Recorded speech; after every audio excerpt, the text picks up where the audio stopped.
Sinpo TV kembali hadir bersama saya Sri Dewi Andayani dalam berita pilihan selama sepekan. Kapolri resmikan tim patroli perintis presisi Polda Metro Jaya. Pemkot Jakbar beri bantuan ke warga terdampak mikro-lockdown di RW 02 Krukut Taman Sari. Aktor sekaligus musisi Ardhito Pramono diciduk polisi karena ganja. HUT PDI Perjuangan Megawati sentil Jokowi terkait harga cabai. No Brand Footwear sepatu lokal hasil inspirasi pandemi COVID-19.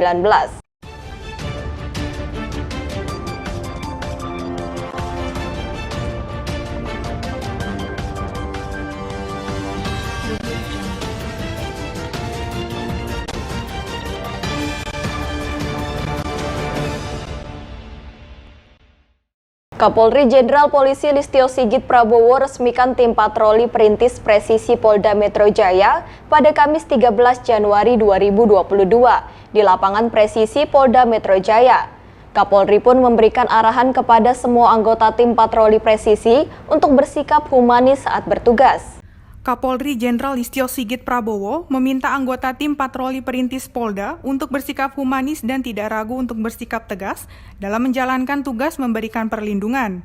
Dengan adanya tim patroli perintis presisi Polda Metro Jaya, diharapkan bisa menjadi jawaban permintaan rasa aman bagi masyarakat. Dalam peresmian tim patroli perintis Polda, anggota polisi diberikan kesempatan untuk unjuk kebolehan seperti melakukan simulasi penggerebekan dan penyelamatan sandera oleh personel gabungan Samapta, Brimob, dan juga Dirlantas. Selain itu, anggota polisi melakukan simulasi pembubaran tawuran warga dan simulasi penangkapan terduga pengedar narkoba dengan melibatkan anjing pelacak. Agar kegiatan pada pembebasan sandera siang ini berjalan dengan lancar. Harus tuh. Dan masyarakat yang tidak dialihkan sehingga aktivitasnya bisa berlangsung. Kepentingan tim dalam melakukan penyelesaian dengan tegas dan berukur untuk menyelamatkan sandera dan membuka. Dan syukur alhamdulillah informasi kita peroleh saat ini, sandera berhasil diselamatkan dalam keadaan selamat. Warga yang melaksanakan kegiatan aksi tawuran dan mendapat informasi dari patroli perintis presisi bergerak dengan cepat untuk melerai kedua kelompok ini sehingga tidak berkembang menjadi sebuah. Dari Jakarta, Jihan Nabila, Dava Rizkiano, Galuh Anggara melaporkan untuk Sinpo TV. Musisi sekaligus aktor Ardhito Pramono ditangkap Satres Narkoba Polres Metro Jakarta Barat atas dugaan penyalahgunaan dan kepemilikan narkotika. Ardhito Pramono diciduk petugas di rumahnya di kawasan Duren Sawit, Jakarta Timur dengan barang bukti ganja. Artis sekaligus aktor Ardhito Pramono ditangkap Satres Narkoba Polres Metro Jakarta Barat atas dugaan penyalahgunaan dan kepemilikan narkotika. Pernyataan tersebut disampaikan Kapolres Metro Jakarta Barat Kombes Pol Adi Wibowo Rabu sore di Mapolres Metro Jakarta Barat. Ardhito Pramono yang merupakan publik figur ditangkap Satres Narkoba di kediamannya di kawasan Duren Sawit, Jakarta Timur. Saat diamankan petugas, artis sekaligus musisi ini didapat barang bukti narkotika jenis ganja. Dari hasil tes urin, yang bersangkutan positif mengkonsumsi ganja. Usai menjalani tes kesehatan, tersangka langsung dibawa petugas untuk menjalani pemeriksaan lebih lanjut. Ya, memang benar kita melakukan penangkapan, kita mengamankan salah satu public figure inisial AP yang bersangkutan adalah seorang musisi, seorang bintang film. Tadi malam kita amankan di rumahnya di bilangan Duren Sawit, Jakarta Timur yang merupakan pengembangan dari wilayah Jakarta Barat, dan padanya memang kita temukan barang bukti berupa ganja. Saat ini yang bersangkutan sedang dilakukan pemeriksaan kesehatan. Saat ini penyidik Satuan Narkoba Polres Metro Jakarta Barat juga masih melakukan pengembangan terkait kasus Ardhito Pramono. Dari Jakarta, Ilham Andriansyah melaporkan untuk Sinpo TV. Pemkot Jakarta Barat memberikan bantuan sembako dan vitamin serta masker bagi warga RW 02 Krukut Taman Sari, Jakarta Barat yang sedang menerapkan mikro-lockdown di lokasi Selasa malam. Di tengah kondisi hujan Selasa malam, aparatur 3 pilar dari unsur Wali Kota Jakarta Barat, Polres Metro Jakarta Barat, dan Kodim 0503 meninjau warga di RW 2 Krukut Taman Sari, Jakarta Barat yang terdampak mikro-lockdown. Tim Satgas Penanganan COVID-19 juga terus mengingatkan kepada warga agar selalu menjaga protokol kesehatannya, di mana petugas juga memberikan bantuan berupa masker, vitamin, dan sembako kepada warga di lokasi. Hal ini dilakukan agar pasokan kebutuhan warga sekitar yang sedang menjalani micro-lockdown tercukupi. Di Kelurahan Krukut Taman Sari, Jakarta Barat, sejak ditemukan warga yang positif COVID-19, petugas selalu melakukan upaya tracing, di mana di hari pertama sebanyak 120 warga sudah di-tracing dan di-swab antigen. 10 warga dinyatakan terindikasi COVID-19. Sementara di hari berikutnya, petugas kembali melakukan tracing terhadap warga sejumlah 290 orang dan di-swab antigen. Hasilnya, 30 warga dinyatakan terindikasi COVID-19, jadi total jumlah warga yang terindikasi COVID-19 menjadi 40 orang. 40 warga yang terkonfirmasi terpapar COVID-19 kini sudah dievakuasi ke Wisma Atlet untuk penanganan. Dari hasil penelusuran beberapa hari ini, itu ranking pertama 120 ada 10 yang terindikasi. Tapi belum ini varian yang Omikron ya, itu apa namanya ya, suspek ya, yang dari 120 10 yang suspek. Nah, hari ini 290 itu ada sekitar 40. Jadi seluruhnya itu 40 orang ya, tapi itu lagi diobservasi terus ya. Mudah-mudahan tidak atau bukan varian yang baru ini. Terutama bagi yang tidak mampu ya, kita akan berikan bantuan stimulus ya, berupa vitamin, kemudian sembako ya, dan tentunya masker juga kita bagikan. Dan terus kita akan awasi terus wilayah RW 02 Kampung Kelurahan Krukut ini. Nah, harapannya saya mengimbau kepada seluruhnya bahwa upaya kita, ikhtiar kita ini tidak akan berhasil secara optimal bila tidak kita kolaborasi, bila kita tidak bergotong royong secara bersama-sama untuk ya bersama-sama mencegah ya. Dengan cara apa? Dengan masing-masing menjaga keselamatan diri sendiri dan menjaga keselamatan dan kesehatan orang lain. Dengan cara apa? Dengan tetap menerapkan protokol kesehatan dengan pendekatan 5M. Menjaga jarak, memakai masker ya, kemudian mencuci tangan dengan sabun, kemudian juga menghindari kerumunan serta mengurangi mobilitas. Kalau tidak penting, lebih baik di rumah saja, tetap menjaga kesehatan, minum vitamin ya, makan makanan bergizi, jangan lupa olahraga dikit-dikit ya gitu. Dan terakhir, kita berdoa kepada Allah Subhanahu wa taala, Tuhan yang Maha Kuasa, agar segera kampung kita ini ya, wilayah kita ini terhindar dari wabah pandemi COVID-19 ini. Pihak Satgas Penanganan COVID-19 Jakarta Barat juga melakukan penanganan cepat terhadap para warga Krukut dengan memberlakukan micro-lockdown agar penyebaran COVID-19 tidak meluas ke wilayah lain. Dari Jakarta, Ilham Andriansyah melaporkan untuk Sinpo TV. Kepolisian Sektor Metro Setiabudi Jakarta Selatan menangkap pria berinisial AN, terduga pelaku kekerasan seksual terhadap anak di bawah umur di Kelurahan Menteng Atas, Setiabudi, Jakarta. Penangkapan tersebut berawal dari laporan ibu korban ke pihak kepolisian Polsek Setiabudi pada 6 Januari 2022. Kabid Humas Polda Metro Jaya Kombes Pol Ezulpan mengatakan, pelaku melakukan aksi bejatnya pada Senin 3 Januari 2022 pukul 13.00 waktu Indonesia Barat, beraksi di kamar tempat tinggal pelaku. Pelaku ditangkap dan ditetapkan sebagai tersangka pada Rabu 6 Januari pukul 21.00 waktu Indonesia Barat dengan sejumlah barang bukti seperti pakaian tersangka dan uang pecahan senilai Rp10.000 dan uang Rp5.000 dengan total Rp25.000 yang dijadikan iming-imingan untuk korban. Karena perbuatannya, pelaku dipersangkakan pasal 76E Jungto pasal 82 ayat 1, subsider pasal 76D Jungto pasal 81 dengan ancaman pidana maksimal 15 tahun penjara. Saat ini pelaku sudah ditetapkan sebagai tersangka, kemudian barang bukti yang diamankan, ya, diantaranya adalah pakaian yang digunakan oleh pelaku atau tersangka, kemudian pakaian yang digunakan oleh korban, dan juga beberapa uang, ya, diantaranya pecahan 10.000 dan juga 5.000 dengan jumlah 25.000. Ini uang sebagai iming-iming daripada tersangka kepada korban. Kemudian akibat daripada kejahatan ini tentunya tersangka, ya, pelaku sudah dipersangkakan, ya, pasal 76E junto pasal 82 ayat 1, kemudian subsidiar pasal 76D junto pasal 81 terkait dengan Undang-Undang Nomor 23 Tahun 2002 tentang Perlindungan Anak dengan pidana paling singkat 5 tahun dan juga paling lama 15 tahun. Sebelumnya, Wakil Ketua DPR RI Sufmi Dasko Ahmad mengapresiasi langkah dari Kepolisian Sektor Setiabudi yang menindak pelaku tindak pidana kekerasan seksual terhadap anak di bawah umur. Dengan temuan kasus kekerasan seksual yang terus terjadi, hal itu bisa menjadi senjata kuat bagi DPR RI untuk segera mengesahkan RUU TPKS menjadi undang-undang. Dari Jakarta, Jihan Nabila, Dava Rizkiano melaporkan untuk Sinpo TV. Partai Demokrasi Indonesia Perjuangan menggelar acara puncak hari ulang tahunnya yang ke-49 tahun. Acara tampak dihadiri secara virtual oleh Presiden Joko Widodo dan Wakil Presiden Kiai Haji Ma'ruf Amin, serta jajaran Menteri Kabinet Indonesia Maju.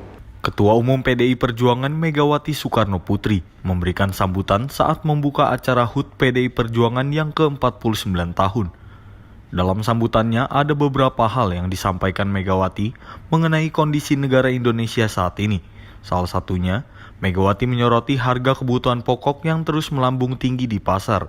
Terkait tingginya harga kebutuhan pokok bagi masyarakat, mulai dari harga cabai hingga harga minyak goreng, selalu menjadi permasalahan yang terus terjadi. Megawati menyampaikan kepada Presiden Jokowi kenaikan harga kebutuhan pokok merupakan sebuah permasalahan yang menahun. Selama 76 tahun Indonesia merdeka, masalah kenaikan harga sembako yang tidak pernah stabil. Permasalahan kenaikan harga kebutuhan banyak dikeluhkan masyarakat sejak dirinya masih menjadi anggota DPR RI pada masa lalu. Bayangkan ya, rakyat itu sampai hari ini, saya sendiri Pak Jokowi, bayangkan. Saya kan sering lihat toh, kemarin harga cabai sekian, harga minyak goreng sekian, harga bawang merah sekian. Aneh menurut saya. Kok klasik amat ya? 76 tahun merdeka loh. Masa sih begitu aja, di mana ya salahnya? Ini otokritik. Saya juga mengkritik ketika di DPR. Saya sering kali itu makanan saya tiap hari. Tahu-tahu saya mesti kemana? Itu karena petani-petani minta Ibu Mega datang. Karena kenapa kok harga bawang ini kelihatannya akan jatuh. Ya karena daerah saya Jawa Tengah, larilah saya ke Jawa Tengah. Saya menanyakan kenapa dan kenapa. Jadi menurut saya itu jalan pengalaman saya yang seperti makan nasi tiap hari. Tapi kok sampai hari ini masih klasik, sebetulnya ada apa ya? Dalam acara perayaan Hari Ulang Tahun PDI Perjuangan yang ke-49 tahun, turut dihadiri oleh Presiden Joko Widodo dan Wakil Presiden Kiai Haji Ma'ruf Amin, serta jajaran Menteri Kabinet Indonesia Maju, mulai dari Menko Polhukam Mahfud MD hingga Menteri Pertahanan Republik Indonesia Prabowo Subianto secara daring. Dari Jakarta, Andi Rezaldi Satria Ahmad melaporkan untuk Sinpo TV. Setelah 52 warga menjalani tes PCR pada Rabu siang, salah satu warga RT 11 RW 4 Kelurahan Klender, Durensawit, Jakarta Timur, positif terpapar varian Omikron. Warga yang terpapar diduga terjangkit dari putrinya yang kini dirawat di Rumah Sakit Darurat COVID-19 Wisma Atlet. Tim Nakes Puskesmas Kecamatan Durensawit, Jakarta Timur pada Rabu kemarin melakukan tes PCR ke pemukiman warga RT 11 RW 4 Kelurahan Klender, Durensawit, Jakarta Timur setelah salah satu warga positif terpapar varian Omikron. Dari hasil tes yang keluar pada Kamis siangnya, satu warga kembali ditemukan positif varian Omikron, yakni orang tua dari pasien sebelumnya. Sementara dari hasil tes pertama, warga akan menjalani tes PCR kedua dalam waktu 5 hingga 7 hari ke depan. Kemarin hasil swab dari 52 orang, 51 alhamdulillah negatif. Cuman yang satu positif itu mamanya yang tinggal satu rumah. Untuk yang positif sendiri sudah dilakukan apa?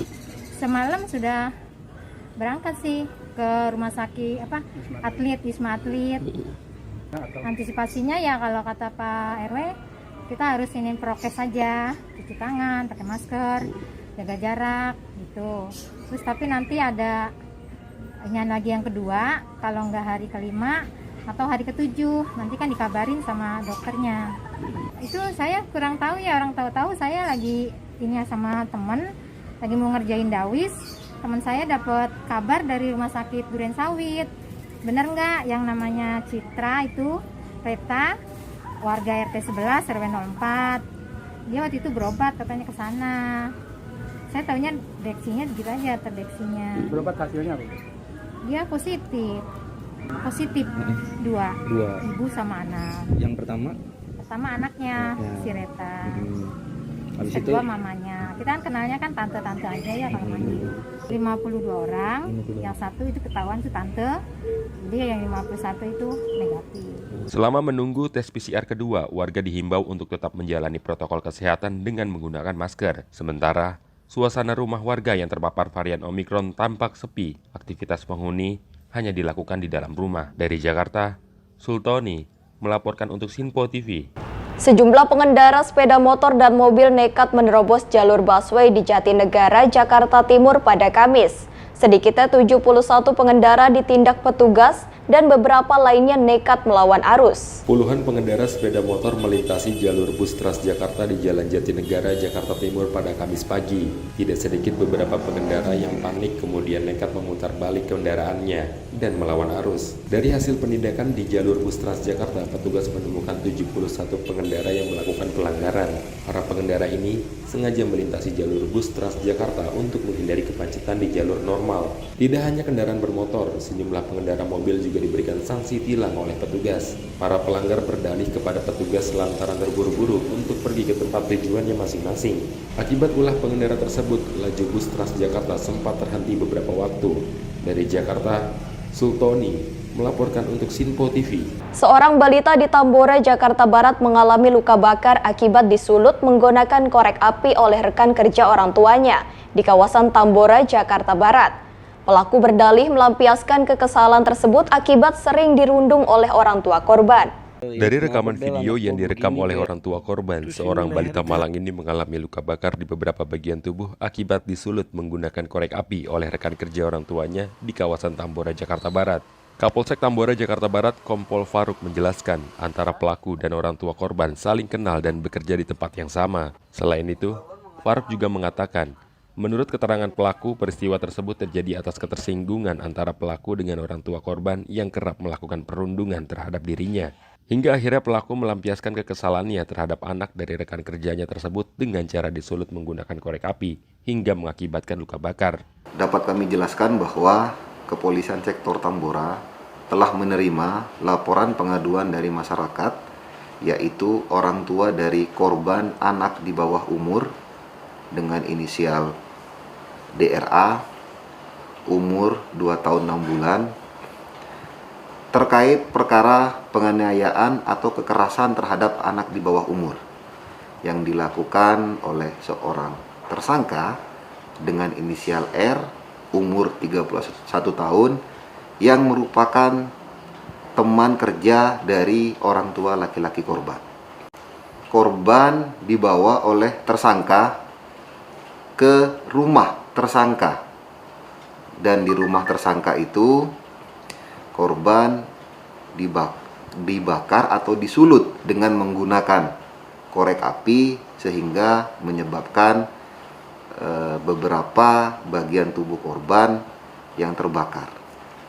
Adapun tersangka melakukan penganiayaan itu dikarenakan kesal kepada orang tua dari korban. Saat ini pelaku telah diamankan petugas kepolisian sektor Tambora dengan pasal yang disangkakan, yakni pasal 80 ayat 2 Undang-Undang Nomor 23 Tahun 2022 tentang perlindungan anak dengan ancaman hukuman pidana selama 5 tahun penjara dan denda 100 juta rupiah. Dari Jakarta, Ilham Andriansyah melaporkan untuk Sinpo TV. Polda Metro Jaya berhasil mengungkap kasus perdagangan rokok secara ilegal di wilayah Jabodetabek, tepatnya di Desa Sumberjaya, Kecamatan Tambun Selatan, Kabupaten Bekasi, Jawa Barat. Kabid Humas Polda Metro Jaya, Kombes Pol Ezulpan menyampaikan, penyidik menemukan barang bukti sebanyak 30.000 bungkus rokok tanpa pita cukai yang diperkirakan senilai 750 juta rupiah. Dari 3 tersangka, mereka memiliki peran berbeda-beda. Tersangka M berperan membeli rokok tanpa pita cukai, tersangka AS berperan menyimpan dan menjual rokok, serta tersangka RH berperan membantu AS menjual rokok di warung. Para tersangka dipersangkakan dengan pasal 56 Undang-Undang Nomor 39 Tahun 2007 tentang perubahan atas Undang-Undang Nomor 11 Tahun 1995 tentang cukai dengan ancaman maksimal 5 tahun penjara serta denda 2 kali nilai cukai atau maksimal 10 kali nilai cukai. Dari adanya informasi masyarakat, adanya dugaan tindak pidana berupa memperdagangkan atau menjual rokok tanpa izin di wilayah Jabodetabek.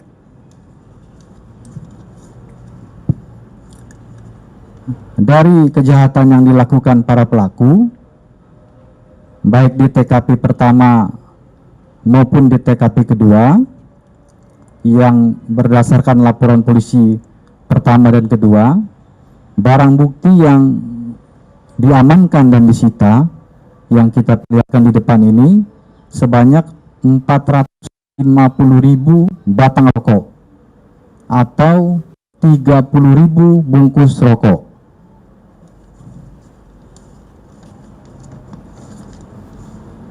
Kemudian pasal yang akan dijerat kepada para pelaku oleh penyidik nantinya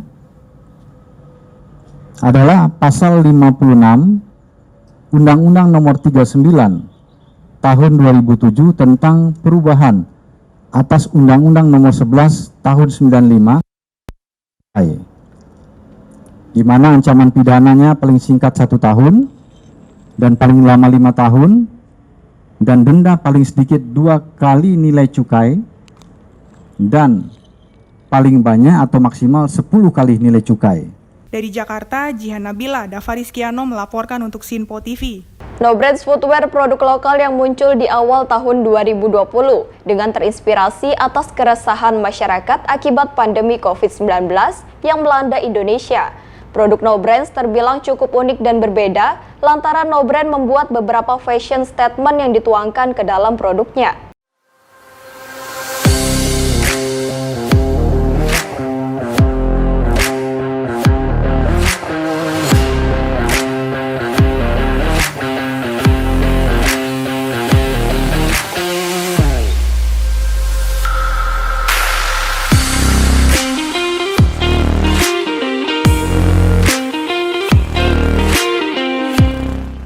Balik lagi bersama saya Andi Muhammad Rezaldi dalam Sinpo Lifestyle. Nah, kali ini kita berada di kota Depok, tepatnya di kawasan Cinere. Dan belakang saya nih ada sebuah store brand lokal, yaitu adalah No Brands. No Brands ini terbentuk terinspirasi dari keresahan masyarakat yang dilanda oleh pandemi COVID-19. No Brands ini terbentuk di awal tahun 2020 dan sang owner menuangkan keresahan masyarakat, yaitu dengan membuat tagline Corona Jancuh. Nah, ini agak cukup unik gitu. Kita masuk kayak ke store, oke? Sinpo Lifestyle kali ini akan mereview sebuah brand lokal asal Cinere, yaitu No Brands Footwear. No Brands merupakan produk lokal yang dibuat Edgar, sang owner, di awal tahun 2020 dengan terinspirasi atas keresahan masyarakat akibat pandemi COVID-19 yang melanda Indonesia. Wah, kreatif banget ya. Ketika baru masuk ke dalam tokonya, tim Sinpo TV langsung fokus dengan beberapa produknya yang keren-keren banget nih. Desain produknya terlihat modern serta unik, sangat cocok dengan gaya anak milenial sekarang. Produk No Brands terbilang cukup unik dan sangat berbeda dengan produk brand lainnya, karena No Brands membuat beberapa fashion statement yang dituangkan ke dalam produknya. Contoh artikel fashion statement No Brands adalah Corona Jancuh, dan yang terbaru ialah Koruptor Jancuh. Wow, cukup berani ya, merasa terwakilkan gak nih? Sebelumnya, hai, gue Edgar, gue adalah founder dan CEO dari No Brands Footwear. No Brands Footwear sendiri terbentuk pada tahun 2020, di mana awal-awal pandemi COVID-19. Di situ No Brands pada awalnya membuat artikel sepatu dengan siluet polosan, no brands atau nggak ada merek. Tetapi bisa jadi spoonerism juga atau plesetan dengan kita memasukkan logo nggak ada otak. Jadi kita ada desain-desain sepatu yang simple, nggak ribet, tapi juga ada desain-desain yang nyeleneh di dalam setiap artikel sepatu No Brand dengan adanya fashion statement di beberapa artikel sepatu No Brands itu sendiri. Produk No Brands tidak hanya sepatu, tetapi ada sendal, kaos kaki, baju, serta apparel lainnya. dengan harga mulai dari Rp220.000 hingga Rp400.000 aja loh. Murah banget ya dengan kualitas yang gak kalah dengan brand lain. Kembang goyang kue tradisional dari Betawi menjadi salah satu ciri khas produk No Brands karena Edgar ingin memperkenalkan salah satu budaya Indonesia melalui produk No Brands. Oke, No Brands sendiri next ke depannya itu kita bakal memperluas pangsa pasar yang udah ada, yang sekarang kita pegang kan masih di Indonesia. Mudah-mudahan di tahun 2022 nanti kita bisa mengejar pangsa pasar luar dalam jumlah kuantiti yang banyak atau bisa dikatakan grosiran. Jadi kita mempunyai agen-agen reseller No Brands di luar Indonesia. Harapan kita dan target kita untuk tahun depan itu, dan memperbanyak kolaborasi lagi dengan brand lain ataupun influencer lain, artis atau bahkan seniman, itu untuk memperbaiki atau meningkatkan branding dari No Brands itu sendiri.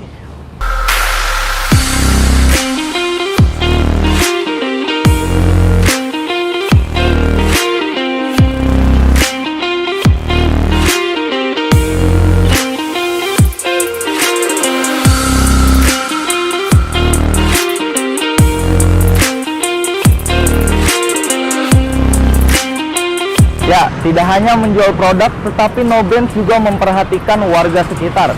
Setiap hari Jumat, No Brands membagikan 100 nasi bungkus kepada para pengguna jalan. Nah, sekian liputan Sinpo Lifestyle kali ini. Jangan lupa like, komen, dan subscribe. Sampai jumpa di Sinpo Lifestyle selanjutnya.